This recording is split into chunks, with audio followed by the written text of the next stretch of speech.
Sorry about that. Peace, HHDG. We are on another episode of HHDG Media, the podcast. Big shout out to our Facebook group tuning in, HHDG Hip Hop Discussion Group, as well as everyone through our YouTube channel. Check out our website, hhdgmedia.com, as you can see on the bottom banner for upcoming events, new music that we post on there, as well as our merch and our mixtapes. Tonight, we have a producer and DJ that just recently dropped a dope album in January. Uh, this album is a testament of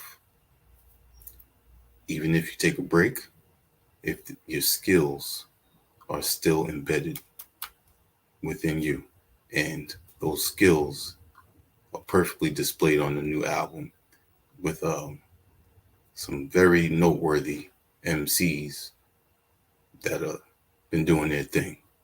Um, he linked up with Rim from the Villains, and from there, the rest is going to be explained on this interview tonight. Um, if you listen to his production, you're definitely going to be in tune to check out more and more of his music. And if you do want to go backtrack, I'm sure he'll explain it. You can go check certain songs like Procrastination, Big Mac Attack, I believe it was. And he even worked with a dope artist from Cali, Limerick Park, to be exact, Cassius King. So he definitely has worked with artists that respect his skills, and I'm sure there's going to be more in store after this many people continue to hear the new album. For tonight, I'd like to introduce, coming out of the Bay Area, Shane Sounds. Right on, man. How you doing? I'm doing great, man. That was those were some very, very kind words. I appreciate all that very, very much. Absolutely. Definitely, man. You know, I love, discovering a new artist, musician, whatever it may be, and then always wondering, if it could be just one track I heard them from, let me see what else they might have out there. Mm. And that was the same with your music. I appreciate that, man. Thank you. Because when I'm trying to remember what the first single was off the. First single was Pearl Handle.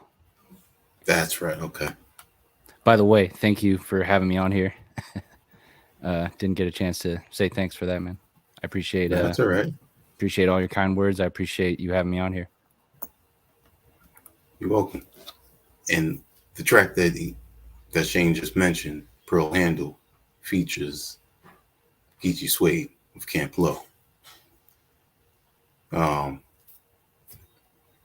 This is a person who sometimes I still shock people when I say, yeah, he's still making music.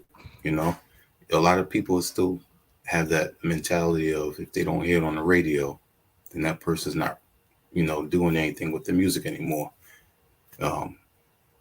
He's a prime example. He just released 2 projects within probably a year's worth of time, and continues to have features like the track that we just mentioned, Pearl Handle.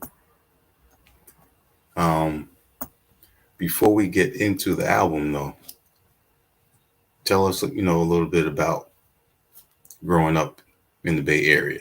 Like, what kind of music did you hear when you were younger? Young, like real young. I grew up on like 80s hair metal.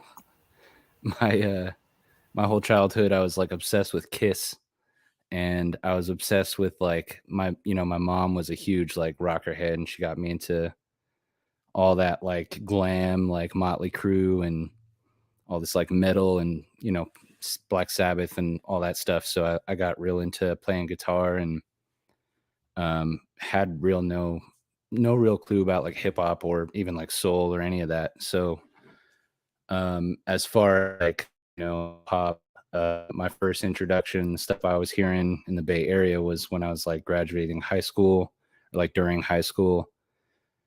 It was a lot of Andre Nicotina, Mac Dre, you know, Too Short, all Tupac always. A lot of Biggie too, but all the, Bay Area, West Coast type stuff. Um, yeah, especially that Andre though. A lot of Andre Nicotina. That's like I remember everybody. That's like what I grew up. It was cool to listen to Andre Nicotina. Hmm.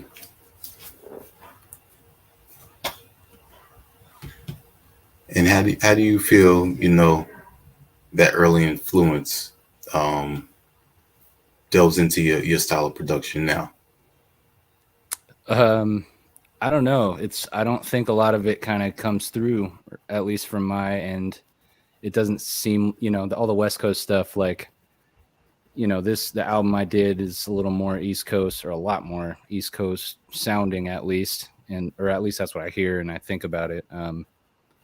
But I feel like, that got me into making beats, like just the more like knock-in West Coast sounding type stuff is what I kind of started on when it came to making beats. No samples, like just, I wanted to, like, my first real challenge as a producer. I really wanted to find like how they made like that Zapp and Roger clap, like that fat whack, that they got, Uh, and like more bounce and like, so rough. So like all those, old, like the George Clinton clap, Um, but yeah, that's how I got into making beats. I think, like, wondering how all that stuff was made.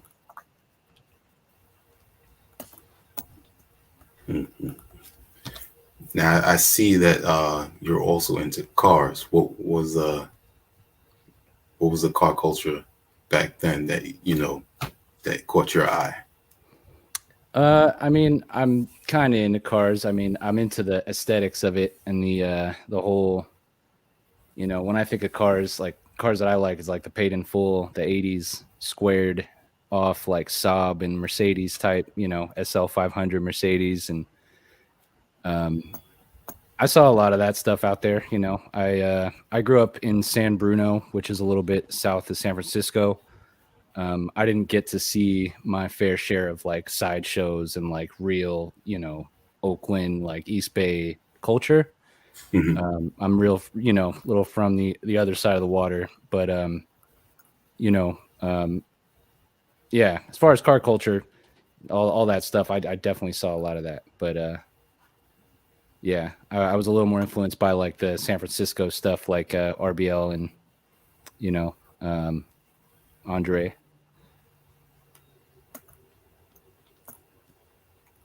Dope, dope. Mhm. Um,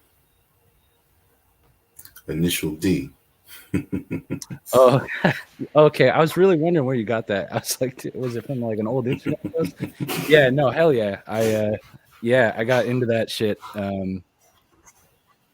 Just like watching that show when I was like working. I had a job that they would let us like multitask, and I was able to like watch while I was like working, and I got pretty heavy into that show. But like, that show pretty much follows the line of that same exact kind of era of cars I was talking about, those cool like 80s retro, I don't know what the other word for it is, but it's cool, like drift cars, Subarus and the Toyotas and the all the good ones. Cool, cool. Yeah, I'm big into anime, so I remember when Initial D first came out. Mhm. I was so hyped about it because I was already going to the import car shows, and I knew about Wow. the Toge battles that went on over in Japan. Wow.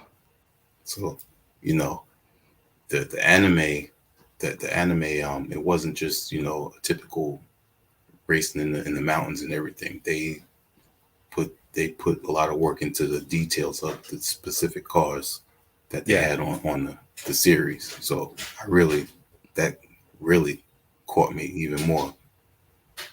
Yeah. I love that show. I didn't get to finish the whole thing because I started it with the English dubs, not the English subs. And Hmm. like the dubs only go up to like season 5 or something. And I couldn't finish. I couldn't go to the next season and like start reading subs in like whole different voices like for the characters. I just couldn't continue. But it was Threw definitely a you dope off. show. Hmm. I owe it my time, for sure. Yeah, I believe the company is supposed to be having a new series. I'm trying to remember the name. Might be Meth Ghost or something like that. I have to look it up later on. I know there's been some talk about it from the same studio that did the initial D. Hmm. Dope.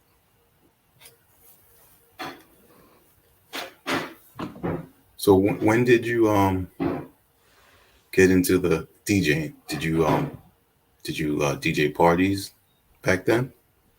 And A little bit. I DJ parties and like actually really called myself a DJ as of lately, the last like couple years. But the way I got into it was I found this dude on around the corner from my house in San Bruno, and he just opened up this like DJ shop, and his name is DJ Q. That's CUE, and I didn't realize back then, but I later came to find out that he's like super affiliated in the hip hop game, and he was part of the Bulletproof Scratch Hamsters, the DJ crew, and he's like in the documentary, the Scratch documentary. I was just watching it last night. Yeah, his name's Frank Cuevas. He's a super super dope DJ, and he opened up this store, and I bought my first record from there. And one of my homies had a pair of turntables and a mixer that he wanted to get rid of, and so I bought that off of him and started messing around on it. And that dude Frank, he really kind of like helped me blossom into a DJ. I don't want to say blossom like I'm this crazy DJ, but like he saw that I was interested and like kept feeding that. He like okay, gave me shit, gave me records, and super cool guy. what's one of your favorite aspects of DJing? Wow. I think I'm still figuring that out, right? Like, because I started on the vinyl and I had these really shitty turntables that like have really terrible torque, and so you got to be really, really light with them. Um, and that's like how I learned on those, and then I switched to these like really cheap little electronic Serato, the SB2, the little controllers. It's got the jog wheels. Mhm. I switched to that, and like I'm kind of like getting used to both aspects. And now that like I've seen both, I even upgraded that to like the newer Rain, and it's got like the platters, and it's meant to like emulate that vinyl feel. Um, I think the thing I love about it most at this point is like vinyl again, like actually, just discovering the music and like you know what? Yeah, my favorite thing about the DJ, like any DJing, is like when you hear something and you're like, "What the hell is this?" Like it's DJs who like show you shit, not who just play like the best shit. It's like DJs who like put on rare shit that sounds good.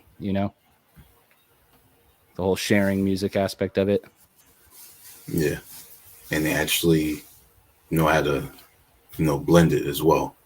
Absolutely. I mean, yeah, and I got nothing but respect for dudes who got those kind of skills, who can blend and cut well, but song selection is like just as important, and Oh like yeah, as far as absolutely. being a DJ, like I don't think you're a true DJ unless you're trying to bring new music to people.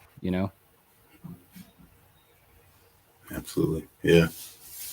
My uncle is the one that showed me the ropes when it came to DJing. And one Hmm. of the things that he always explained was always know your crowd when it came to, DJing a party or at an event and stuff like that. And, you know, so if you got to know your crowd, you got to know what type of music to put on. Hmm. if you see the dance floor, slowly disappearing, you got to know that right track to keep Right. them keep them out there, keep them grooving. And I'll admit I'm a beginner DJ, man. I'm not I'm nowhere near like I haven't DJ'd enough parties to really know what you're talking about. Like that's some real, have been DJing for years type shit. I've had experience like I DJ'd at a cannabis club in San Francisco. I did that for like 6 months, and they would let me DJ for like 8 hours straight, which was like Oh nuts wow. to me, like standing there for 8 hours. But it was cool. Like it was in a cannabis club, and I'm like smoking weed, and I'm DJing like at the same time, like, and I'm like watching all these people come in. And so like that was my only real. I mean, I've DJ parties here and there, and like those all go well because they're with my homies, and like they all listen to shit I like, so it's fucking easy to DJ for them.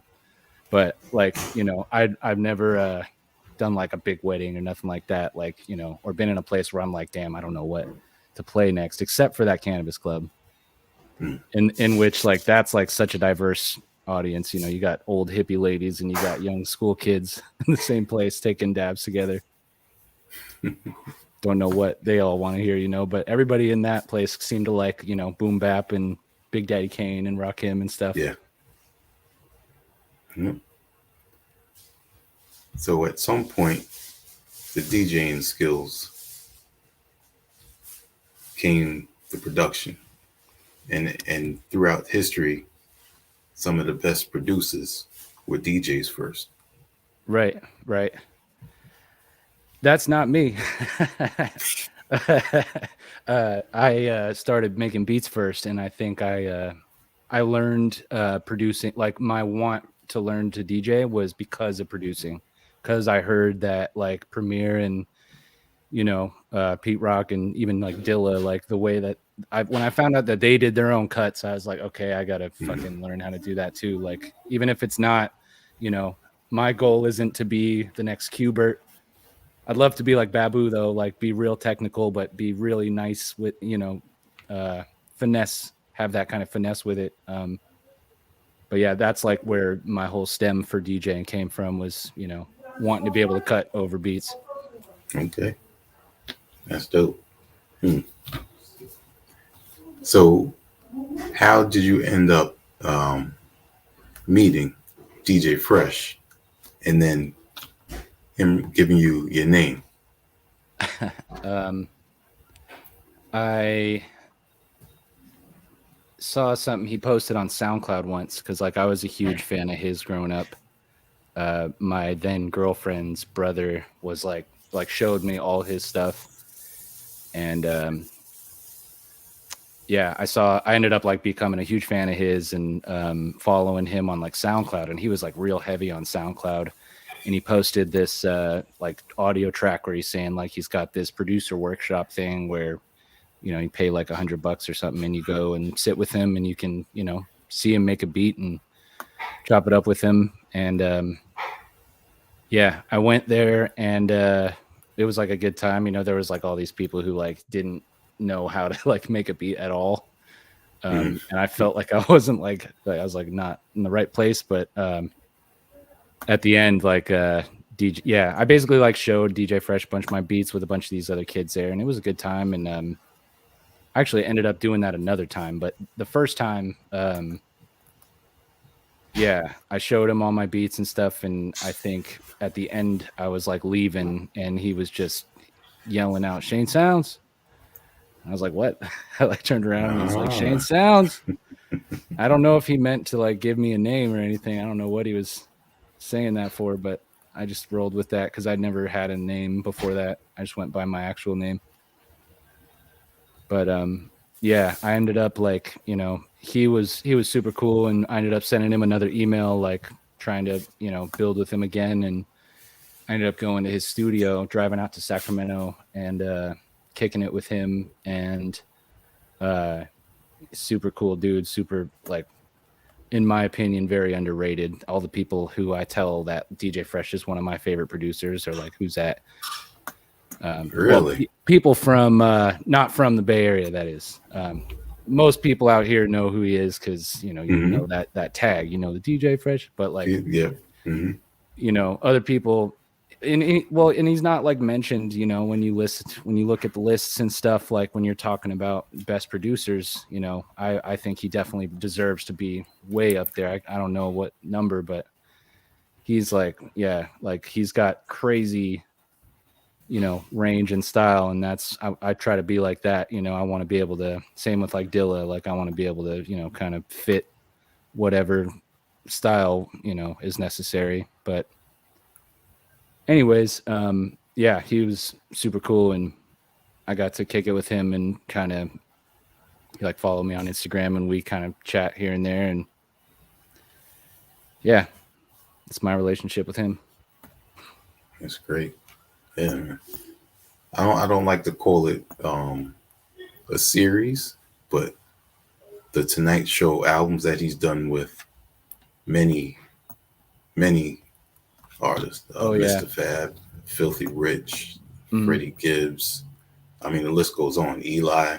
Planet Asia. Yep. Yeah, and he's probably like the first person that showed me that, like, oh shit, you can make an album as a producer. You can make your own album, and it's by you. It's your project, but you have people on it.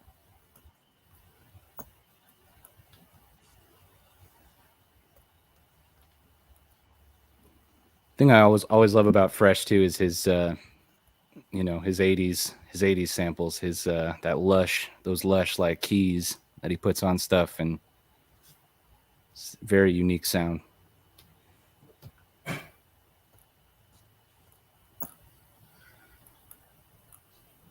Do we lose you?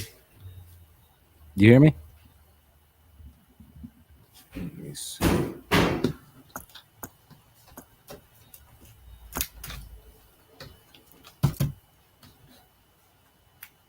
Oh, there you go. You got me? I think that was my yeah. That was my. I think that was my connection.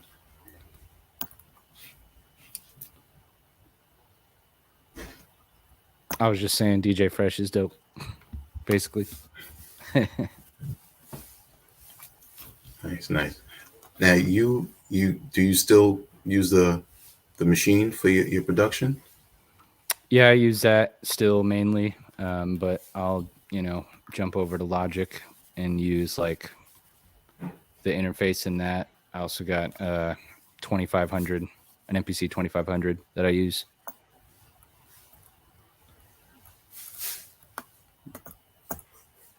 What's your go to?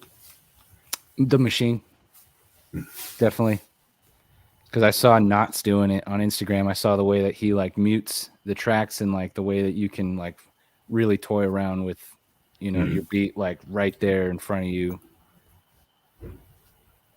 in ways you can't really do with MPC.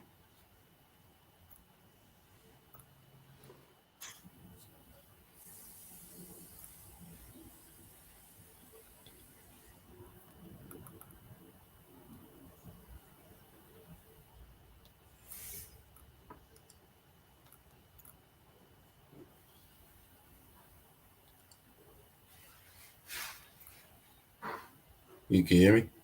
Yeah. Oh, okay. Sorry. Are you good? Looked like I froze up again.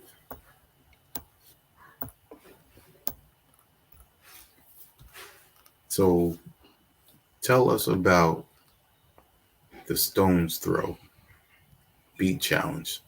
The Stones Throw beat battles. Yeah. I found out about those because one night I was down at Thornton Beach in Daly City, this really cool little spot, and I ran into this dude who, and this is rare, like, for me, I don't like run into dudes and like just like hang out with them that for the night. But there was this dude who was like a beat maker. His name was Guts the Cutter. And he was this like SoundCloud dude, and he's told me about these beat battles. And they were by Stones Throw, and they're like every week, and basically they're like on the Stones Throw message boards. Or they used to be. I think it's like a whole different format now. They like it like died and like revamped or something. Anyways, yeah, it's like this weekly beat battle that's hosted by just Stone's Throw message board moderators, or at least was. And the winner every week, like somebody wins, they choose a sample. Everybody's got to flip that same sample. And it's really fun when you're participating in it because, you get the sample Wednesday night and you have until Saturday at 12 to submit it. And, you'll sit, I'd sit and like try to think of what to do. And like some of the challenges were like ridiculous. One time they tried to make a sample like Primus and like just all sorts of wacky, weird shit. And sometimes it'd be cool stuff. Can't remember what the one that I sampled that I won. But yeah, same that happens. And then everybody battles. And then it's like voted. It's voted by everybody who participated pretty much in the message boards. And I won once, or I think I tied for first another time too. But that was when it was like week number 300 something, and now they're on like week like 7 or 8. It was a long time ago. Wow. Yeah, but those were fun. I didn't hear too much about those. Yeah, there's a lot of good talent on there. Like you can go back and check. I think there's some of the dudes like put together a winner's circle. So they got a playlist of all the dudes who won week after week. So you can hear different ones. But like the funnest part of that whole thing was when, like I said, you spent all this time trying to sample it and then you submit it and then you go and you listen to all the new submissions and you're like, oh shit, like this is hella good. Or, like the way that people flip shit. There's a lot of good dudes on there. Some of them I still keep in touch with. One of them was, his name was Ross Dude. He ended up making beats for Be Real. Another one's SK, and he made beats for like Steel and Tech from Boot Camp, and he's still making some good stuff. A lot of good talent. Some Serbian dude named OG Feel the Beat, doing really good.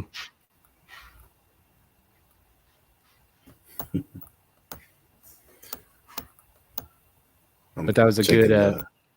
Go ahead. Sorry. Go ahead.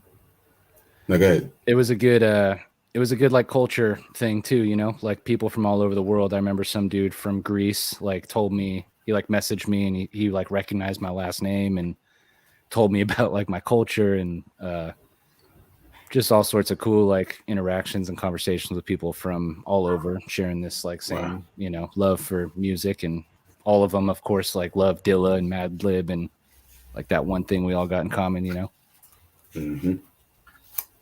I was going to ask later on, but since you brought it up, and it's a great segue, tell us about the last name. Christakis. Mm-hmm. Like the origin of it, you want to know about? Yeah, sure. That's funny. I'm so happy that I'm able to give you an answer.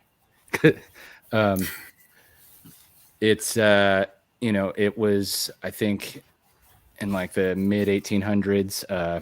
My family's from Crete. That's what this dude told me in the first place, but I ended up reading up on it and he was right.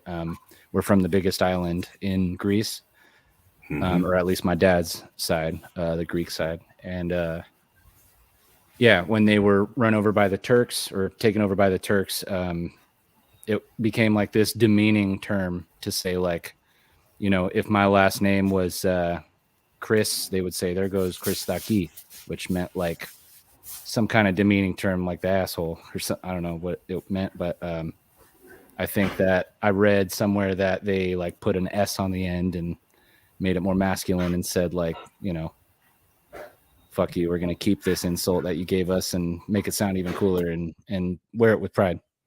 I think that's all I know about the last name Christakis. But I, as far as like, my album and the title, it's basically after my, my second great grandfather who came over here in like 1900. Yeah. You can see the Christakis on the back on the actual like registration card from like 1917.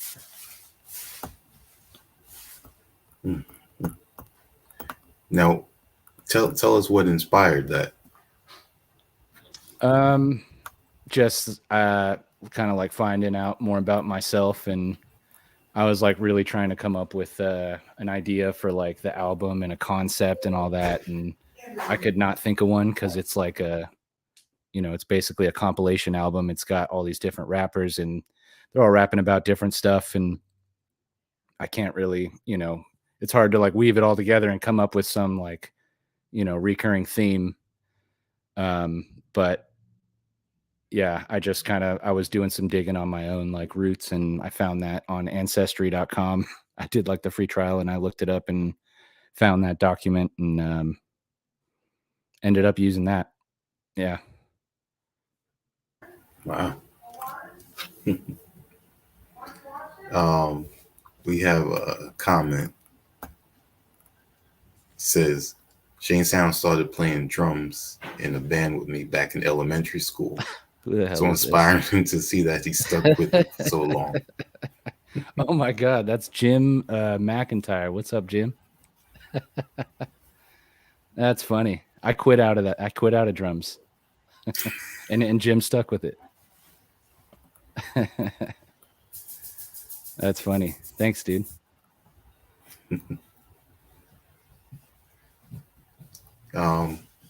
Have you incorporated any live instruments in your production? Absolutely. Yes. My goal is to make it to where you don't know which ones. I want to. If I do incorporate them, I try to make it to where. Well, most of the time I try to make it sound like it's the sample, but yeah, I put keyboards and I don't know what else. Guitar. Yeah, I play guitar is like my main instrument, so I'll try to incorporate that here and there, but it's lightly. I don't want it to be this like guitar solo or nothing. I just kind of put Right. little things here and there. Mm. I'll tell you the sixth track with Casual and Pep Love. That's got the only sample in that one is the drums. And then everything else is all like keys and sounds from the DX7. Mm. Mm-hmm. Once again, it is not the equipment; it is the person using it. Yeah, yeah. That's great. When you just mentioned that, it reminded me of DJ Khalil from Cell Scientific. You familiar with them? Yeah, yeah. He, throughout most of their career, he was very sample heavy. Mm-hmm. And I noticed, later on in the years that he started working with other instruments and just like you were saying, making certain sounds sound like instruments. Right. As well. Right. Like some Adrian Young shit. Mm-hmm. Yeah. I think Apollo Brown uses like Windows XP. I was watching like Rhythm Roulette on YouTube. I think he uses like a 2000 version of Windows XP and like Audacity. So yeah, it's not the equipment. It's the operator. Yep.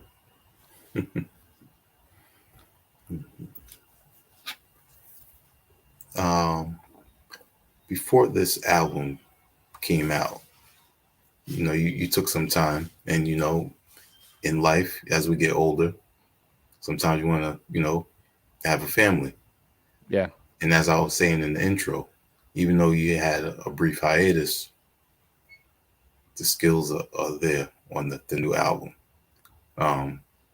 Thank you. How did it feel to, go to that next venture in your life before you started working on the album? You froze up there. Do you hear me?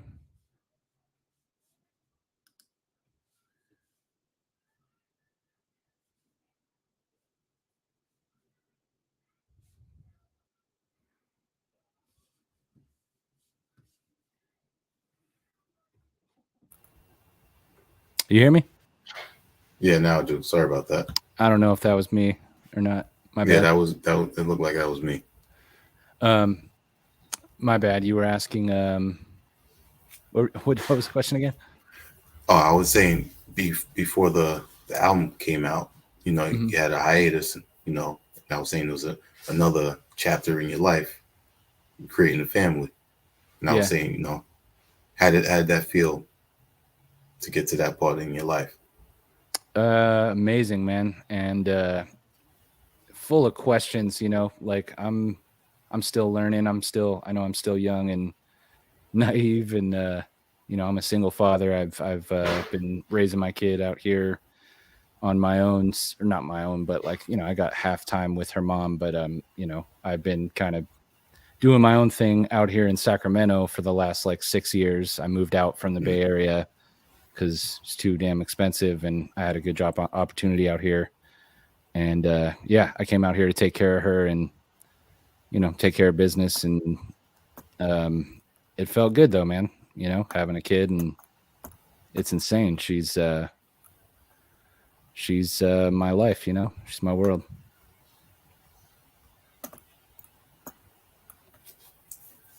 Has she taken up on any of the instruments that you play, or Hell yeah. yeah, Hell that's yeah. great.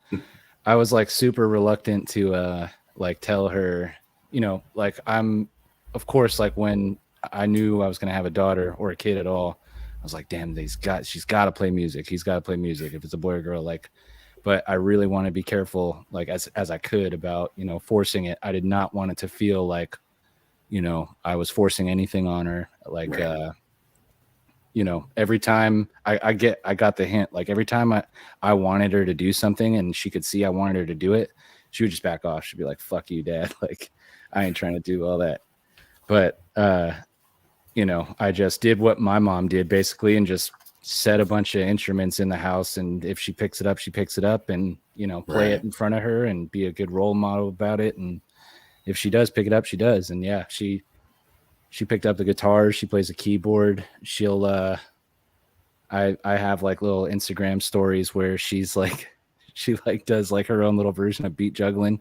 She sees me doing the little beat juggling, and she goes and she's like nodding her head, and she goes and twists the record. And yeah, she's getting into the vinyl too. She's like getting back into it with me. I'm like bringing her to the record Oh, stores with me, and that's great right there. reading. I'm showing her how to read the back of the records and all that. And Hmm. yeah, just wait, she'll be a force to reckon with. To be reckoned with. That's Yeah, great. she's 11. Her name's Clementine. Perfect bonding right there. Yeah, And I think that's one of the best things for a parent to do is, like you said, lay out the instruments, and, just have them in the home, and yeah, see where they gravitate to. yeah, absolutely. And we talk, like the car is the best place for all that too. Like the car is. Did you hear what instrument you think that is? Like, or I love this breakdown. I love when they switch this part in the song, and just talking Hmm. about music. Getting her mouth Yeah, open to get her ask. She asked me a question about a song. I'm like, yes, I did it. yeah, that's great.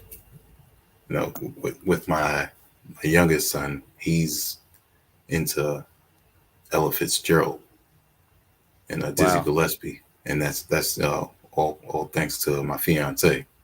wow. And you said he's only 9. Yeah, Wow, yeah, that's amazing. yeah, Yeah, my daughter it's a loves. beautiful thing. She's she's really into right now. She's into New Edition. That's her favorite. She loves, and she likes songs when they're older, but she's always asking me. She's like, play the ones when they were kids. And she like she likes she got really big on Michael Jackson, and I got her Mm. pretty into Hall and Oates, and she's like a 80s. She like loves like 80s like synth heavy pop, and good soul music. She's got no choice, you know. That sounds like my teenage son. He's into Awesome. the 80s pop stuff, and Yeah. the music on the Stranger Things series fits right in with him. Mhm. And then the music on the Guardians of the Galaxy movies. Oh That's all the yeah. music that type of music he listens to. Yeah. That's great. Now with the new album, when you you already had production before you started reaching out to the artist, because I know at some point you went and reached out to Rim from the Villains. Yes. Yeah. Before I even thought to start doing that, like I had just been building up a shit ton of beats. Like I just kept making beats all the time, like, and just putting them in the freaking cellar, whatever you want to call them, you know, just stocking up on them, uploading them to Drive and keeping them there. And losing a lot of stems in the process. Like I Oh man, wish I would have like saved a lot of those projects, but yeah, just stocking up on beats. And I had a ton before I reached out to anybody, but I think I reached out to Rim with like 7 of them, and he got back to me with the one he wanted, which was the one that ended up on the album. Um, yeah, and I think that when he turned some of the ones he turned down are also on the album. And not that he didn't like them or nothing. I think he said it was tough to choose, but like, you know, when he heard him, he was super down. And, you know, I reached hmm out to him via Instagram, and this was back when I think he was like, he didn't have as much of a following as he does now. Like he's done a lot of growing in the last couple years as far as like publicity. Like he's blowing the hell up, and he's gone on tour and doing a lot of cool stuff. yeah, But back then he was still with his group, the Villains. And yeah, I think they broke up like right after I started talking to him, or not broke up, but just kind of stopped. Um, yeah. and I heard of him from DJ Skiz's album Cruise Control, Ah, okay. which is a freaking awesome album. And hmm yeah, that's like how I heard of him, and I messaged him, and yeah, he was super cool because I think he liked the other beats. And you know, we started talking about possibly working in the future and all that. And he even ended up like telling me, he like tried to reach out to Sky Zoo for me. He ended up getting me Spills. He got Eddie Kane on my album. Um, yeah, he's like pretty much responsible for, you know, or you know, partially responsible for like 40% of my album. You know, because he's, you know, he got me a lot of those dudes. You know, he kind of vouched for me. Spills. I don't know if I said that already, but yeah. Man, definitely shout out to Rim. You know, Yeah. I actually, because grew up listening to Helter Skelter and Ruck Mhm. Coolers, Yeah. Sean Price at the time. That's how I got introduced to Rim early. Mhm. Yeah, super good dude, man. Like, and he just funny dude. Like he's a funny personality. The shit he posts, and he's part of Illa G's New York Minute that they got hmm their own YouTube Yeah, series, and he's a great actor, and he's just funny as fuck. Like his whole demeanor is hilarious, and he's always got the bloodshot eyes. He looks like stoned out of his mind like, all the fucking time, like rolling up those leaves. And yeah, he's a good dude though, and I'm very very grateful, you know, that he was feeling the album and trying to help out so much. You know, he kind of vouched for me for those dudes and got them on my album, especially Eddie Kane. yeah. Eddie King's another one who's on the rise. Yeah, oh yeah, and he's doing his own separate thing as well, and yeah, he's his own thing. And I've actually got some stuff in the works with him at the moment that I'm Oh, very very excited about. nice. Hmm. So what about the other features on the album? Like you mentioned Geechee, Casual and Peplo on Casual. there. Yeah. So I can kind of go chronologically if you want by like the order that it Go ahead. happened. I pretty much reached out to Rim and Geechee at the same time, I think. And Geechee and like many other people were like shots in the dark, like they're just messages on Instagram. Um, and Geechee ended up responding, and yeah, he ended up doing Pearl Handle. I only asked him for a verse, and he gave me a whole song. and it was incredible. It's my favorite song on the whole album. And yeah, I've also got some stuff in the works with him that I'm very, very excited about. Yeah, because Geechee is like a different breed of MC, and I'm very, very excited. And after him, Skip Whitman, I reached out to him because I was looking for people, after I got 2 dudes on my album. I was like, all right, I guess I got to do a whole album. I'm not just going to do singles, and yeah, I reached out to Skip. He was down to collaborate, and yeah, everything pretty much like snowballed. AG was an interesting one. I caught his attention on Instagram comments. Like I was sending Instagram messages to fucking everybody. Like I was sending them to Raekwon, and I sent one to fucking Jay-Z. Like fuck it.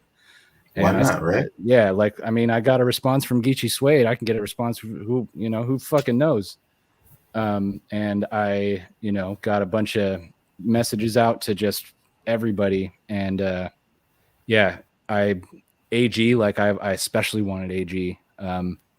And he he never responded, and I was like experimenting with like, the way that you put the text, like serious inquiry, all caps, and then, something to make him read it. Cause he's got crazy amount of people in his inbox. But anyways, I caught his attention by like commenting on one of his posts, and he ended up messaging me, and he was super, super cool. He ended up chatting it up with me for like 2 hours over Instagram, just chatting on the messages about his daughter and how he lives out in Tokyo and crazy, or somewhere in Japan. And he's got to go to Tokyo to record. He's like, I can't record tonight. I got to fly to Tokyo to record. But super cool guy, super, he told me a lot of cool stuff about just, the in-depth stuff about his lyrics. And yeah, who else is there? There's Planet Asia. That one happened real quick, and I was very thankful for that one. I hopped on his, he was another one that I like messaged and really wanted on my album, and couldn't get a response, or couldn't get him to see my shit. So I just like hopped on his Instagram live and noticed there was like 8 people watching. I was like, he's got to see this. So I did it there. Smart. Yeah. And I like used Master Ace as like my leverage, got a verse with Master Ace. I want you to get on here. He's like, all right. And yeah, Master Ace was just same shit. I just messaged him. All these guys, like I got incredibly, incredibly lucky. And I like to think that it was, my music, obviously, that they dug, and that the reason they're on it. But I was also incredibly lucky to like even be able to get a hold of them or get in their inbox, get a response from them. Amazing. Yeah. And who else? Kinetic Source. Oh, so Kinetic Source. I actually got a story about Gift of Gab. That was the day I met Kinetic Source. Gift of Gab was down in Moss Beach, which is like in Half Moon Bay near south of San Francisco. It's like a beach town. And I had an internship there. I was like a recording studio intern. And Gab was there, and I think Kinetic Source was there. And I basically got to watch Gab like spit over my beat, which never ended up becoming a song. Sadly, I think something else ended up happening with that. But I got to meet the dude. I got to sit with him, and thanks to my homie Thor, he's another rapper who's also on the same label as my record is, which is Black Buffalo Records. Yeah, he's a dope rapper, and he's basically responsible for making that happen, for getting me to meet Gift of Gab and get him on my song and all that. Yeah, but that's how I met Kinetic. And basically the dude who's like helping me get this all mixed and mastered, and like helping me with a bunch of promotional stuff, basically being my manager, is his name's Deegan Adams, and he was the engineer at that studio. And he's like a legendary Bay Area producer. He was E40's old house engineer, and he's got all sorts of stories Okay. about E40 and Too Short and Be Legit and all these Bay Area legends. I haven't even got the chance to ask him about all, like, I would love to sit and just ask him all these stories, but he's like, we're trying to push this album and all that. And he was, the one who told me we should reach out to Kinetic Source. He's also the one who got me in touch with Casual and Pep Love, because he's cool as hell with all of Hyro. He knows all those dudes. That's great. So yeah, I'm again, like, I'm just very, very fortunate with who I know, and things just kind of fell into place. Yeah, it all revolved around your production skills. I hope so, man. Yeah, definitely, salute you on that, man. Thank you. Now, how do you pronounce the name of the album? Because I hate to mess it up. I say Apostolos, but I honestly don't know how my grandpa would have pronounced it. I mean, you can ask. I guess the correct answer would be if you ask somebody who was from Greece. But I just say Apostolos. I hear people say Apostolos. I'm not offended. Okay. Apostolos. All right, I got to remember that.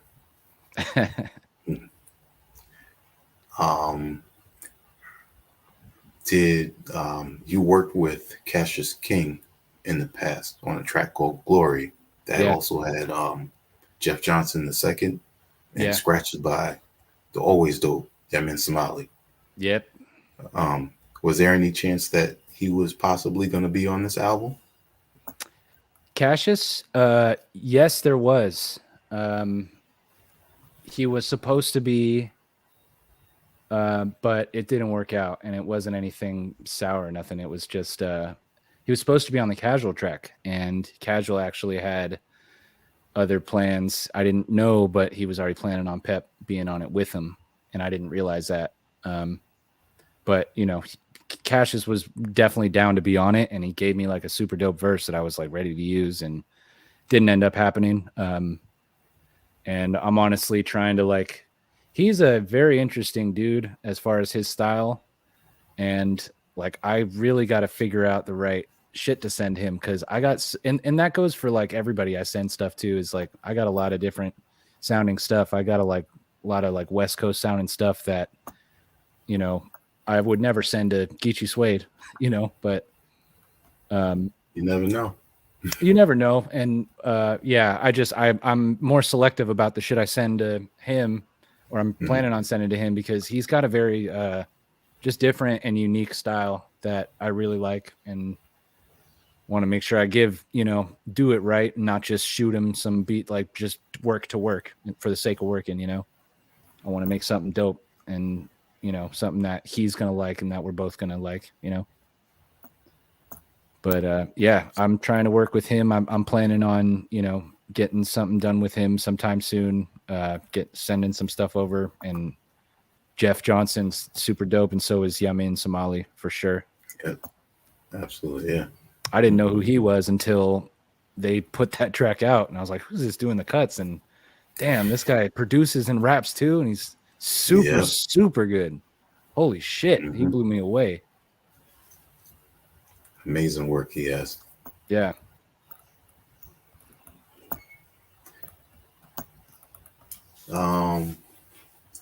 You have some really dope remixes out there.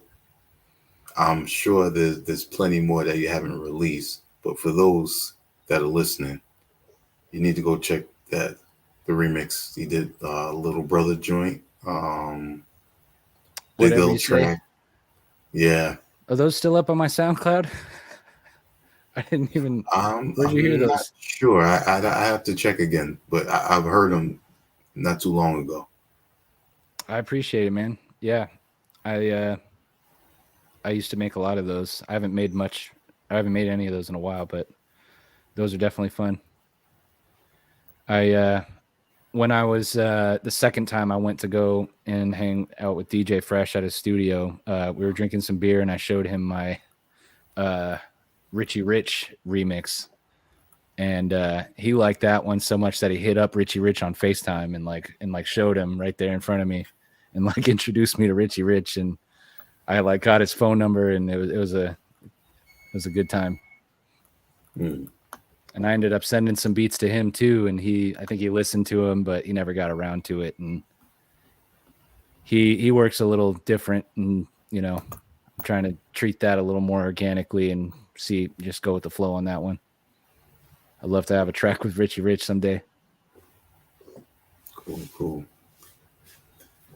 One person, hold on a second. He did a remix. So I'd like to know,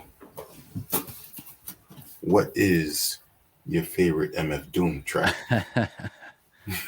On that album or of all time? Of all time. Oh man, Perfect Hair comes up right now because I love the beat and the whole song on Danger Doom. Operation Lifesaver off of Mad Villainy. I love Gas Draws. There's too many, man. There's way too many. I can't even think of any more. But yeah, I grew up on those Special Herbs for sure. I listen to all the beats, and Con Queso, I love that song. I love all the stuff off of Food. Yeah, I love the Sade Villain project. All that other stuff, man. Like there's so many good like random, when Doom's voice got real deep and raspy, like late Doom. Yeah, I love all that stuff though. Also, KMD. I'm not as familiar with their stuff as I am with his solo stuff, but I'm slowly learning more and more about them and Third Base and all that, all the good old school stuff. Yeah, definitely check them out. It's a lot of good stuff. And, just to enjoy hearing the early beginnings of Doom before it became Doom. Yeah, absolutely. Great stuff.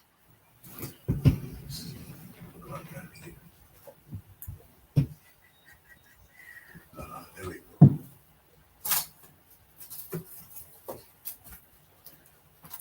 Definitely Black Bastards right there. Oh yeah. Yep.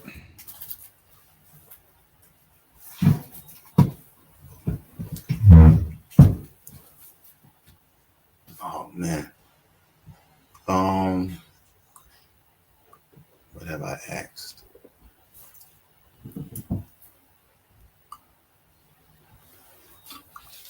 Oh, okay. As a producer, who is someone you would like to work with that you haven't yet? Oh, so many, dude. I mean, all the legends, like anybody I could, man. Anybody from like, Raekwon, like comes to mind. Like my favorite rappers, AZ, Elzai. Like I want to have like the best of the best, that's like crazy high. But I would love to have like an actual Camp Low song with Chiba and Suede. I don't know what the possibilities of that are, but I'm open to it. Geechee. Yeah, a lot of people, man. Everybody would wanted to have a Doom track. I made a ton of Doom remixes.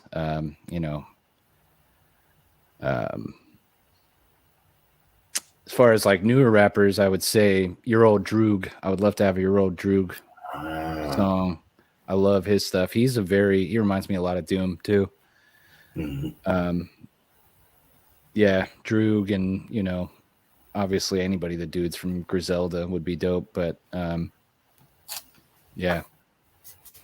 Legends. I want all the legends.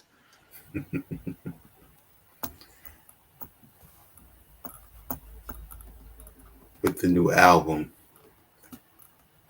you said that there was artists that you reached out to, that didn't respond. Some that was supposed to be on the album.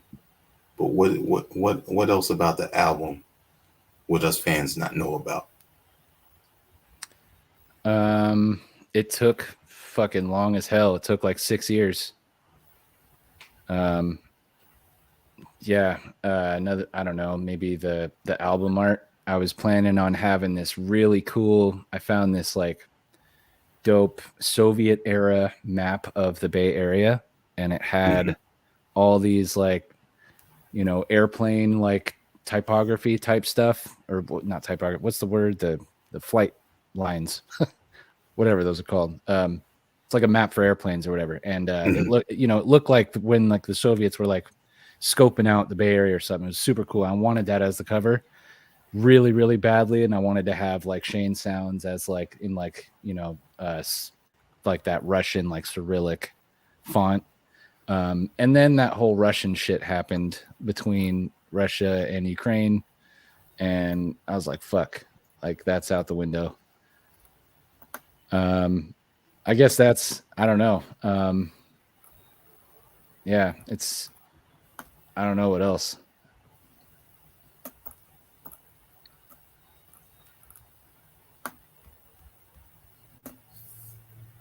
Who did the layout for the album? Like the art. Mm-hmm. Deegan's brother, so my engineer's brother, pretty much like started it off, and then dude named Amplify helped like finish it and has helped make sure that all the like the tape and the CD all have the same kind of art, and is helping me with like merch as well. He's also a really cool dude. It has a vintage look to it, but it reminds me of I'm trying to remember what it is. Like the older broadcast. Yeah. It has that look to it. Yeah, I was definitely going for like, you know, my influence is like VHS, like 8-track, you know, weird old cassettes, you know, style tapes, you know.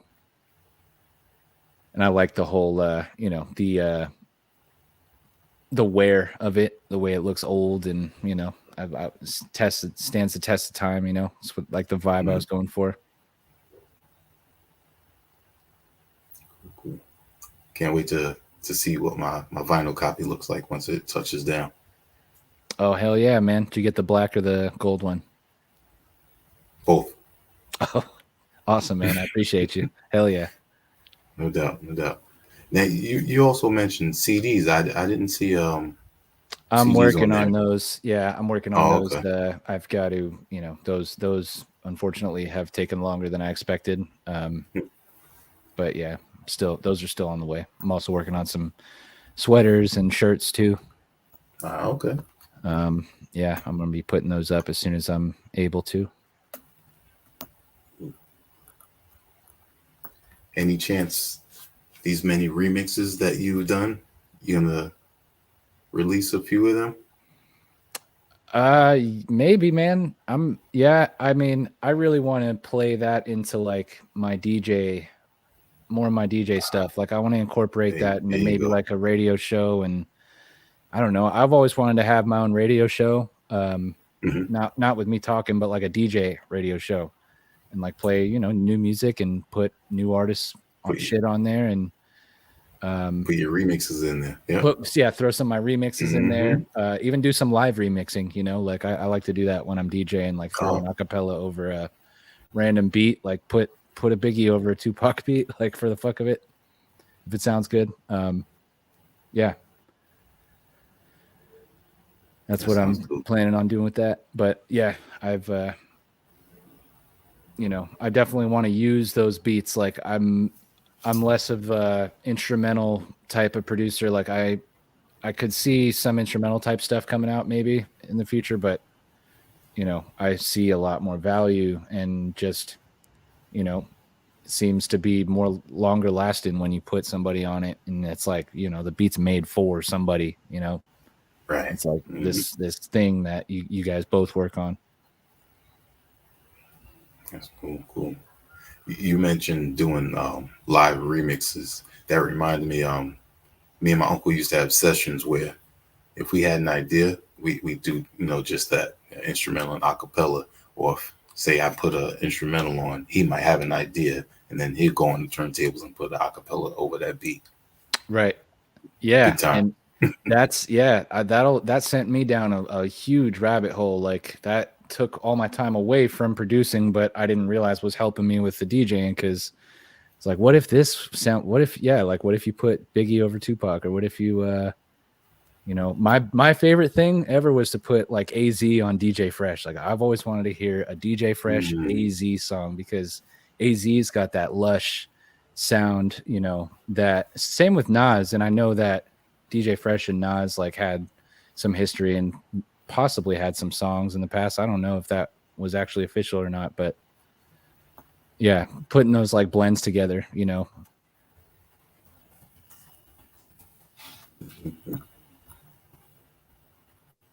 Are there going to be any music videos? I hope, man. Rim, floated that idea around, and I've got to, get my ass out there and make it happen. But I would love to, yeah. Nothing set in stone, but I'm hopeful.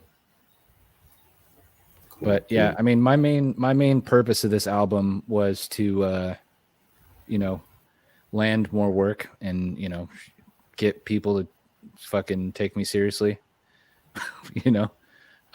try to, land some good work. Like I've had a lot of experiences with just like really wanting to just have people on my beats and not, taking the time to put the right people on them, or just, like formulate a song the right way. And here we have Shane Sounds, who didn't say, "Oh, I shouldn't send my beats or requests to a certain artist." He just go for it. Yeah. So anyone that's listening, go for it. Don't doubt yourself. You never know. Yeah. Who Send might that respond. shit out. Yeah.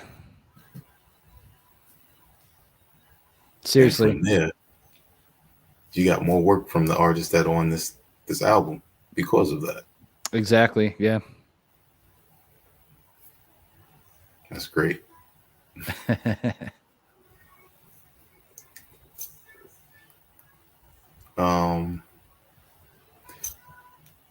Aside from the music videos, is there anything else coming up next for Shane Sounds? Yeah.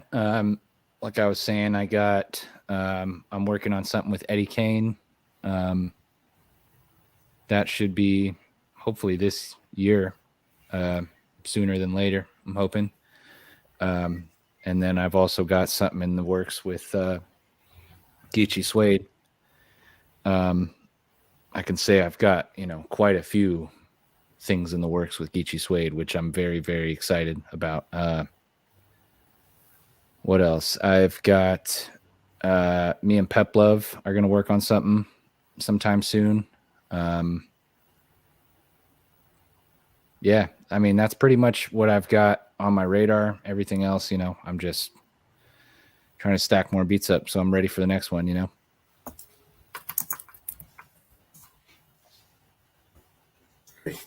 Great. Shane Sounds, repping Cali. Hell yeah. Dope production, dope remixes. Thank you, man. And stay tuned for him DJing. Hell yeah. I'll put something together. Definitely. For anyone that has been tuning in or will tune in, if you go to Black Buffalo Records, they have Shane Sound's new album, digital and physicals.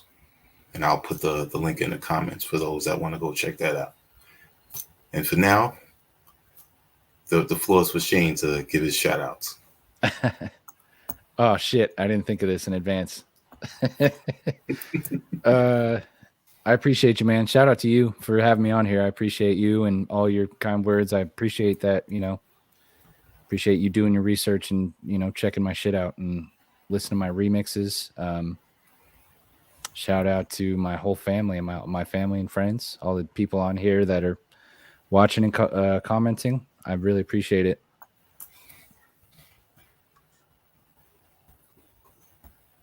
You can also get that album's also up on Fat Beats as well. Also, tell them where they can reach you. You can get me on Instagram, as you can see in the comments there. I'm also on Facebook under the same name, Shane Sounds. Yeah, you find me on all the streaming platforms, Spotify, Tidal, Apple Music. Cool. And I also put the Fat Beats link in there too. Hell yeah. Thank you. I appreciate you. Definitely. Shane Sounds, you know, whenever another project comes out, or you want to speak on something upcoming, let me know, and I'll definitely set it up for you to be back on HHDG Media. Hell yeah, man. That sounds good. Like I said, I really appreciate you having me on here, man. Thank you. And on behalf of our HHDG Media crew, I'm going to say peace. Peace.